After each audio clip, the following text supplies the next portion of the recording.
Good morning, everybody. Happy Friday. We have an amazing show for everybody today. What do we have, Crystal? Indeed, we do. We have some of our favorite panelists, Chuck Rocha, Philip Wegman, Roger Fisk, Marshall Kosloff. We've got Reed Wilson on to talk about that Newsom recall. We've got David Sirota on to talk about Joe Biden and unions and what is going to happen next. But Saagar, what are you looking at this morning? I found this fascinating new study highlighted in the Washington Post. Let's put it up there on the screen. And it's from, so Derek Thompson actually highlighted this, which is that in a Media Insight Project survey of the quote-unquote moral values of news audiences, the value drawing the least support was, quote, the idea that a good way to make society better is to spotlight its problems. Only about 3 in 10 Americans agree. And I thought this was really interesting, Crystal, because when you look at the data, now, first of all, this is Margaret Sullivan, so the way she writes it, she's like, Americans don't agree with the way journalists conduct themselves. And I was like, well, maybe that says a little bit about the journalists. And I think what is important there is that what Americans generally are saying here is they think and they can feel viscerally that the journalists who got, put under the guise of trying to expose people in power, when really it's like CNN, MSNBC going after Republicans, Fox News going after Democrats, they can feel that this critical, tearing down media culture is bad. Three out of 10 are the only people who really support that. 70% of people want to see something different. And actually, if you look in there, it's a very hopeful story, which is that 7 in 10 Americans support the idea that facts get us closer to the truth. So what are they really saying there? They want people to tell them the facts. They do not want them to focus solely on everything that is bad, or if you are focusing on what is bad, they want to hear a little bit about what can be done about it, right? So instead of just spotlighting society's problems, they want to hear about solutions, because I think what this survey reveals is that people feel, I watch segment after segment after segment. Something is terrible, something is terrible, something is terrible. But what do I do about it? What do I do? They want to hear more of a discussion, and instead they can see how Fox, CNN, and MSNBC, New York Times, like Breitbart or whatever, have weaponized spotlighting problems as a way to just be partisan against somebody else. And then when it comes to that person's time and power, then they just reverse course and look the other way. So I thought that the research was very revealing as to what do people want out of their media? Yeah. They want something better, something more hopeful. And I actually like that, because I think it's a lot of what we try and do here.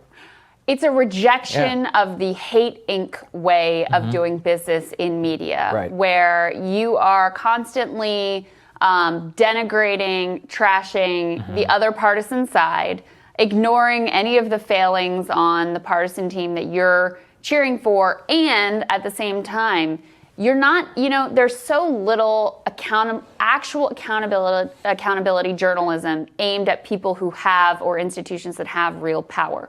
There's a lot of punching down that is used to tell the story of, and therefore this entire half of the country that disagrees with you politically is bad, is evil, is destroying the country.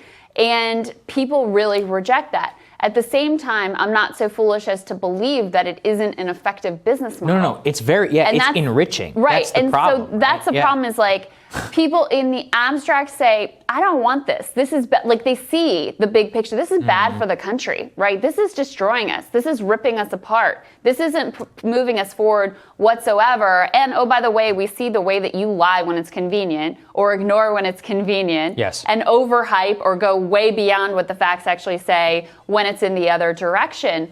But at the same time, there's a real business model for it, and that's why it has been perpetuated, and that's why you see so many of these outlets. Now, the hopeful thing is, look, this is a little self-serving, but you see the rise of outlets like, the show that we try to do here, of independent voices who really do, none of us is going to be perfect, but who really do try to take the partisan blinders off and have actual principles and apply them consistently, and try to avoid doing this really cheap clickbaity journalism that's just about let me find one random bad person and put them on display for the entire country as someone to throw stones at and hate, and again use as an emblem of why this entire swath of the country is evil, bad, and wrong. Yeah, and I think it's just so clear here that what people, and you're right, which is that people say they want something else, but what do they really click on? And that's what they click on, But it's increasingly becoming a smaller, older part of the pie, which is addictive addicted to that. It's like with Facebook and Instagram.